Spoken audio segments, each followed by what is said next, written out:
Halo semuanya, selamat datang di podcast yang akan disajikan oleh kelompok 5B. Di podcast kali ini, kita akan membahas mengenai apa aja nih yang udah kita pelajari selama 4 hari ini. Loh, emang 4 hari ini kita ngapain aja, Kak? Nah, untuk menjawab pertanyaan itu, saya telah mengundang narasumber-narasumber terpercaya nih, ke-6 teman-teman saya di sini yang akan berbagi pengalaman dan ilmunya yang tentu akan sangat bermanfaat untuk teman-teman simak, terutama untuk meningkatkan wawasan kebangsaan teman-teman semua. Sebelumnya, yuk kita kenalan dulu sama teman-teman hebat kita kali ini. Mungkin dimulai dari saya dulu ya. Hai semua, saya Safli Afdiano, penata kelola penyihatan lingkungan ahli pertama dari BPBPK Jawa Barat. Halo juga semua, nama saya Ringkang Gubeng Mahayana, penata kelola jalan dan jembatan dari Balai Bahan dan Perkerasan Jalan. Oke, halo semua, nama aku Sylvia, pengelola sumber daya air ahli pertama dari Direktorat Bina Teknik Sumber Daya Air. Oke, halo semuanya. Saya Sakito Ajiro Sadani, orang ahli paling ahli pertama di Balai Geoteknik, Terowongan dan Struktur. Halo semua. Halo semuanya, saya Revan Prasya Putra dari BPBPJR DKI Jakarta Jawa Barat. Untuk jabatannya di penata kelola jalan dan jembatan ahli pertama. Halo semua, saya Segi Putra Wicaksono, penata kelola bangunan gedung dan kawasan permukiman dari Direktorat Bina Teknik Bangunan Gedung dan Penyataan Lingkungan. Halo semua, salam kenal. Saya Rizky Fauzin Zaki dari Jabatan Penata Kelola Bangunan Gedung dan Kawasan Permukiman dari Balai Penataan Bangunan Prasarana dan Kawasan Jawa Barat. Oke, sip. Salam kenal, Kang Teteh, Mas Mbak semua. Oke, langsung aja kita cus ke pembahasan utama hari ini ya. Pertama-tama izin ya teman-teman, saya sebagai host akan membuka sekaligus memberi sedikit intermezzo mengenai wawasan kebangsaan secara umum. Nah, jadi kalau kita lihat ke belakang ini ya, Indonesia itu kan nggak langsung jadi negara yang kayak sekarang. Dulu kita punya banyak kerajaan-kerajaan yang berdaulat dan kemudian datanglah masa penjajahan Belanda yang waktu itu dimulai saat Serikat Dagang VOC datang. Di sana rakyat ditindas, terus melakukan kerja paksa, terus hasil bumi kita juga dikuasai oleh mereka gitu. Tapi dari penderitaan-penderitaan itulah justru yang menjadi pemicu munculnya semangat perlawanan. Nah, ini dimulai ketika Belanda membuka akses pendidikan lewat politik etis. Dari sana lahirlah generasi baru, yaitu para pemuda terpelajar.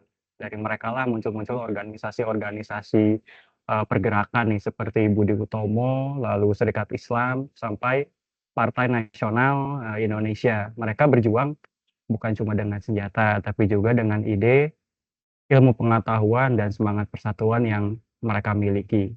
Nah, dari perjuangan panjang itulah lahirlah kesepakatan besar bangsa kita yang di dalamnya ada 4 konsensus dasar berbangsa dan bernegara yang terdiri dari Pancasila, Undang-Undang Dasar 1945, NKRI, dan Bhinneka Tunggal Ika. 4 hal inilah yang sekarang jadi pegangan kita sebagai bangsa Indonesia. Jadi, wawasan kebangsaan ini artinya kita sadar bahwa Indonesia ini bisa berdiri karena persatuan. Jadi tugas kita sekarang itu untuk menjaga semangat persatuan tersebut dengan saling menghargai, peduli terhadap sesama, lalu ikut membela negara lewat peran kita masing-masing.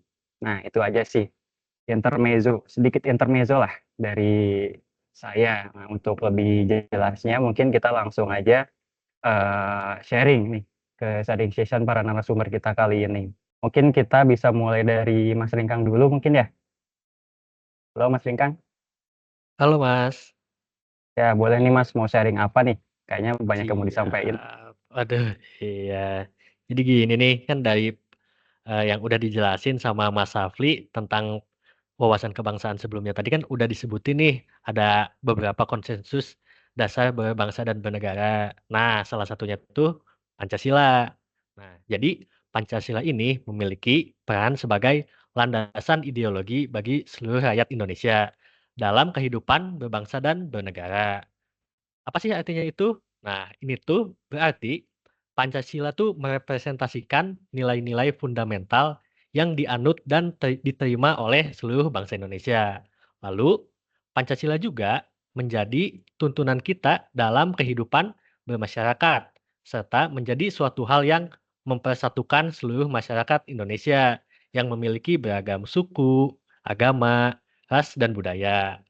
Nah, Pancasila ini memiliki banyak nilai-nilai di dalamnya, yaitu nilai religius, nilai kekeluargaan, nilai keselarasan, nilai kerakyatan, dan nilai keadilan. Nah, lalu sebagai ASN, kita harus untuk mengamalkan nilai-nilai Pancasila ini dengan mengaplikasikan nilai-nilai tersebut dalam setiap tindakan, kebijakan, dan pelayanan masyarakat yang kita lakukan. Gimana sih caranya?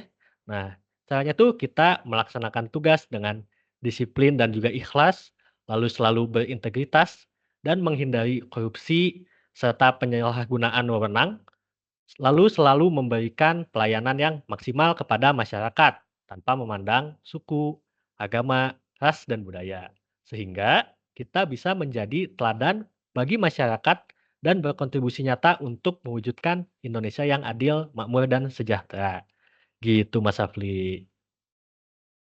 Mantap nih penjelasan dari Mas Ringkang. Jadi mengenai Pancasila ini ya Mas, betul ya? Jadi Pancasila ini sebagai landasan ideologi yang menyatukan seluruh bangsa Indonesia dan harus diamalkan dalam setiap perbuatan kita gitu, baik itu sikap, tindakan, dan kita sebagai ASN kita harus menerapkannya dalam pelayanan sebagai wujud nyata untuk membangun bangsa yang adil, makmur, dan sejahtera. Oke, mantap Mas. Terima kasih ya. Oke, paling selanjutnya Mbak Cynthia nih, apa yang mau disampaikan ke pemirsa di layar kaca? Oke, makasih banyak Mas Afli. Di sini aku masih nyambung sih sama bahasan sebelumnya ya, yaitu konsensus dasar bernegara. Sebelumnya kan Mas Ringkang udah bahas nih tentang Pancasila. Pancasila itu kan dasar negara sekaligus pedoman nilai. Sedangkan yang mau aku bahas di sini itu Undang-Undang Dasar 1945 yang merupakan konstitusi yang mengatur bagaimana nilai itu dijalankan dalam kehidupan gitu. Nah, UUD 1945 ini mengatur struktur ketatanegaraan, hubungan antara rakyat dengan pemerintah, serta menjamin hak dan kewajiban warga negara. Jadi UUD 1945 ini ibaratnya itu kayak fondasi rumah gitu, tanpa fondasi yang kuat, persatuan kita itu bisa goyah dan inilah mengapa memahami UUD 1945 itu juga bagian dari bela negara. Nah, menurut saya dengan menaati dan mengamalkan nilai-nilai UUD 1945, kita ini sudah bisa menjalankan bela negara. Contohnya kalau misalkan setiap warga negara konsisten menjalankan prinsip itu dalam kehidupan sehari-hari, itu bisa dikatakan sebagai bentuk nyata bela negara. Artinya, kita tidak hanya menjaga kedaulatan fisik, tetapi juga kedaulatan hukum, politik, dan juga moral gitu. Nah, UUD 1945 sebagai konsensus dasar juga berhubungan dalam menghadapi isu-isu kontemporer dan juga membangun algoritma kebangsaan yang sudah kita bahas di materi sebelumnya, seperti itu. Dan di lingkungan kerja ASN, contohnya kayak disiplin waktu, transparansi, dan mengutamakan pelayanan publik juga termasuk bela negara yang berlandaskan UUD 1945. Jadi, UUD 1945 ini bukan hanya berupa teori aturan ya, yang biasanya dianggap besar dan juga menyulitkan gitu, tapi bisa diterapkan lewat tindakan sederhana setiap hari gitu. Maka, menurut saya UUD 1945 ini bisa menjadi pedoman agar generasi muda itu tidak hanya bekerja demi karir pribadi gitu, tapi juga mengabdi untuk kepentingan bangsa, terutama untuk kami-kami para CSR. Yang seperti itu Mas dari saya. Terima kasih. Wah, seru nih. Terima kasih Mbak Sylvia.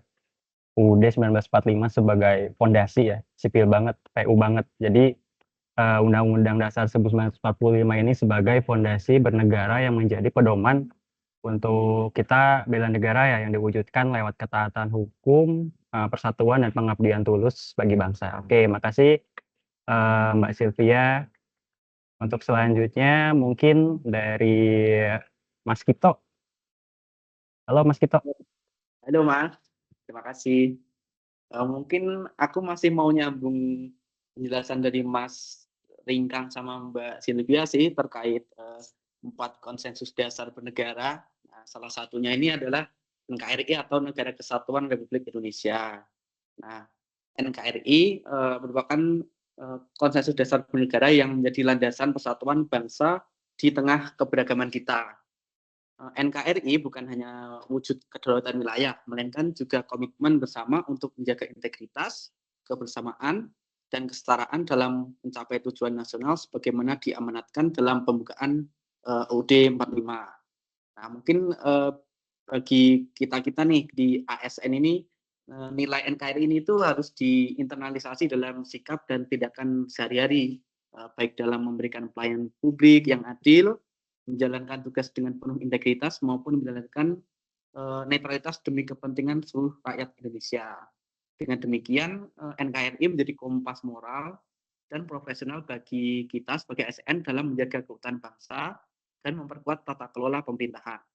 Mungkin aku mau ngasih contoh aja sih, mungkin kita sebagai ASN generasi muda di Kementerian PU, implementasi nilai NKRI ini memiliki makna strategis dalam pembangunan infrastruktur nasional. Pembangunan jalan, jembatan, bendungan, bahkan infrastruktur lainnya bukan semata-mata proyek fisik, tetapi juga merupakan sarana pemersatu wilayah, penghubung antar daerah, serta instrumen pemerataan pembangunan untuk memperkecil kesenjangan sosial. Nah, melalui tugas-tugas yang dijalankan kita sebagai ASN sudah semestinya kita menempatkan NKRI sebagai pedoman dalam menciptakan kesejahteraan masyarakat dan memperkuat rasa kebangsaan. Dengan demikian, pembelajaran tentang konsensus dasar bernegara, khususnya NKRI, menegaskan bahwa kita sebagai ASN generasi muda adalah salah satu agen persatuan, pengawal integritas bangsa, serta penggerak terwujudnya pembangunan yang berkeadilan demi menciptakan dan menjaga ketahanan nasional. Mungkin seperti itu, Mas Afli.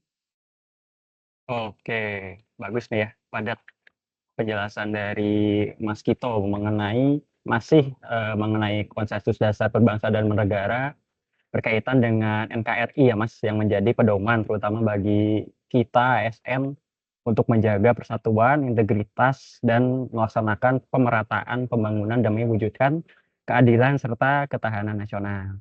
Oke, kita lanjut aja kalau gitu ke narasumber selanjutnya. Ada Mas Revan. Halo Mas Revan. Oh, Mas Sabri. Ya, terima kasih untuk Mas Sabri. Sama sih sama yang lain, tapi ini yang terakhir ya. Ini tentang konsensus dasar bernegara. Yang terakhir itu adalah Bhinneka Tunggal Ika. Yang kita ketahui kan Bhinneka Tunggal Ika itu memiliki arti berbeda-beda, tetapi kita tetap satu kan. Dalam bernegara, memang hal yang paling penting dalam mewujudkan cita-cita bangsa melalui persatuan. Di negeri ini, kita memiliki banyak suku, bahasa, adat, budaya, dan agama yang berbeda-beda. Maka dibutuhkan rasa toleransi, persaudaraan, dan persatuan. Sehingga keberagaman kita jadi kekuatan untuk membangun bangsa. Yang kita tahu saat ini banyak berita-berita tentang radikalisme, membenci agama tertentu, atau tindakan rasisme, dan lain-lain yang dapat menentukan nilai-nilai kebinekaan kita. Sebagai ASN, kita tentu prihatin atas berita tersebut. Tetapi kita bisa melakukan tindakan nyata, seperti mengajak masyarakat untuk saling rukun dan toleransi yang berbeda dengan kita. Salah satu contoh juga ya, kita kan bisa mengkampanyekan nilai-nilai kebinekaan melalui media sosial ya, atau medsos, dengan tanpa menjelekan atau menyerang pihak tertentu. Jadi, Bhinneka Tunggal Ika ini bisa jadi kunci tombak untuk mewujudkan persatuan dan cita-cita bangsa. Oke, mantap juga nih penjelasan dari Mas Revan yang menjelaskan tentang 4 konsensus dasar berbangsa dan bernegara yang terakhir ya Mas ya, poin Bhinneka Tunggal Ika, di mana Bhinneka Tunggal Ika ini menegaskan bahwa keberagaman adalah kekuatan bangsa yang harus dijaga dengan toleransi, persaudaraan, dan tindakan nyata untuk mewujudkan persatuan dan cita-cita bangsa. Oke, terima kasih Mas Revan atas sharing ilmunya. Mungkin selanjutnya kita ke Kang Segi ya. Halo Kang Segi. Oke, halo Mas Afli. Oke, jadi kalau tadi sebelumnya sudah dijelaskan oleh Mas Afli tentang wawasan kebangsaan, lalu 4 KDB itu oleh Kang Rikang, Mbak Sylvia, Mas Kito, dan juga Mas Revan ya. Jadi sebenarnya untuk apa sih kita mengetahui wawasan kebangsaan itu apa, dan 4 konsensus dasar bangsa itu apa aja, untuk apa sih fungsinya itu sebenarnya yang kita pelajari itu untuk mengetahui jati diri kita sebagai bangsa Indonesia dan untuk menciptakan kesadaran berbela negara. Jadi sebenarnya bela negara itu apa sih? Di sini mau menjelaskan sedikit aja ya, singkat saja. Kalau bela negara sesuai undang-undang itu kan adalah suatu tekad, sikap, dan perilaku serta tindakan warga negara baik secara perseorangan maupun kolektif dalam menjaga kedaulatan negara, keutuhan wilayah, dan keselamatan bangsa dan negara yang dijiwai oleh kecintaannya kepada Negara Kesatuan Republik Indonesia yang berdasarkan Pancasila dan Undang-Undang Dasar tahun 45 dalam menjamin kelangsungan bangsa Indonesia dan negara dari berbagai ancaman. Makanya itu di sini sih kita harus tahu dulu tadi itu apa wawasan kebangsaan, apa aja empat konsensus dasar bangsa itu. Ya, jadi sebenarnya tujuannya apa sih kita mempelajari bela negara? Ya, itu tuh untuk memupukkan kesiapsiagaan bela negara. Bela negara itu dijelaskan ada 5 dasar. Yang pertama, cinta tanah air, sadar berbangsa dan bernegara, setia pada Pancasila sebagai ideologi negara, rela berkorban untuk bangsa dan negara, dan terakhir kemampuan awal bela negara. Yang dipelajari dari kemarin itu bela negara itu kita semua mengetahui bela negara itu bukan cuma secara fisik saja, bukan cuma hanya ikut berperang saja, tetapi dengan kita berkontribusi sesuai profesi kita masing-masing, itu juga bisa disebut sebagai bentuk bela negara. Hal ini berkaitan sebagai kita warga negara, khususnya sebagai calon ASN, bela negara itu dapat diimplementasikan dengan cara bertanggung jawab dalam melaksanakan tugas sebagai pelaksana kebijakan publik, memberi pelayanan terbaik sebagai pelayan publik, menjadi teladan integritas, dan bertindak sebagai perekat dan pemersatu bangsa, sehingga menurut saya bela negara itu penting untuk kelangsungan bangsa ini sendiri. Mungkin segitu Mas Afli. Oke, terima kasih Mas Egi atas sharing knowledge-nya buat kita semua. Jadi Mas Egi ini menceritakan atau menjelaskan tentang bela negara ya, yang bukan hanya dapat kita lakukan dengan fisik atau tadi angkat senjata ya, tapi dapat diwujudkan juga melalui sikap cinta tanah air, sikap integritas, dan kontribusi kita semua sesuai peran kita masing-masing, khususnya kita sebagai ASN mungkin dalam melayani dan mempersatukan bangsa. Oke, terima kasih Mas Egi penjelasannya. Dan narasumber kita yang terakhir dari Mbak Rizky. Halo, Mbak Rizky masih ada di sana kah? Halo Mas Afli. Ya, Mbak, apa yang mau disampaikan nih? Iya, terima kasih kesempatannya. Saya mau menyampaikan aja sih dari beberapa hari ini kita belajar dan dari yang sudah teman-teman jelaskan tadi, sepertinya kita diharapkan untuk dapat menunjukkan sikap perilaku bela negara dengan siap siaga. Tapi kayaknya penasaran nggak sih, apa sih yang sedang dihadapi sampai perlu kita itu siap siaga? Jadi kita tahu kalau saat ini kita sebagai ASN itu ya sedang menghadapi isu kontemporer dalam menjalankan tugas jabatan sebagai ASN profesional yang pelayanan masyarakat. Jadi isu sendiri itu muncul dari dampak negatif adanya perubahan lingkungan. Contoh dari isu yang kita hadapi itu ada korupsi, ada narkoba, terorisme atau radikalisme, money laundering, proxy war, mass communication, serta ada konflik kepentingan dan pastinya masih ada isu lainnya lagi. Jadi dari banyak isu itu perlu kita hadapi sih, terus untuk selanjutnya diidentifikasi, dipahami, dipilih kualitas isunya ya. Kita bisa pakai metode APKL atau yang kita kenal A untuk aktual, P untuk problematik, K kelayakan, dan L itu layak. Dari dipilih kualitasnya itu, nanti kita bisa sortir nih bagaimana urgensi tiap isu itu dengan metode USG yang kita kenal sebagai untuk urgency, seriousness, dan growth. Untuk mengukur skala prioritas si isu itu tadi. Dan untuk kemudian kita bisa analisis isunya, bisa kita gunakan metode fishbone diagram untuk menemukan sebab akibat dari isu itu tadi. Sebelum akhirnya kita menyelesaikan isu yang kita hadapi itu tadi. Gitu Mas Afri. Oke, mantap, lengkap nih penjelasannya dari Mbak Rizky ya mengenai isu-isu kontemporer. Jadi kita sebagai ASN dituntut untuk siap siaga dalam menghadapi isu-isu kontemporer dengan sikap bela negara melalui analisis, prioritisasi, dan solusi yang tepat untuk menjaga keutuhan bangsa. Oke. Mungkin karena kita keterbatasan waktu juga, terima kasih sebelumnya, Akang Teteh, Mas Mbak di sini yang sudah mau meluangkan waktunya untuk sharing knowledge bersama kami semua.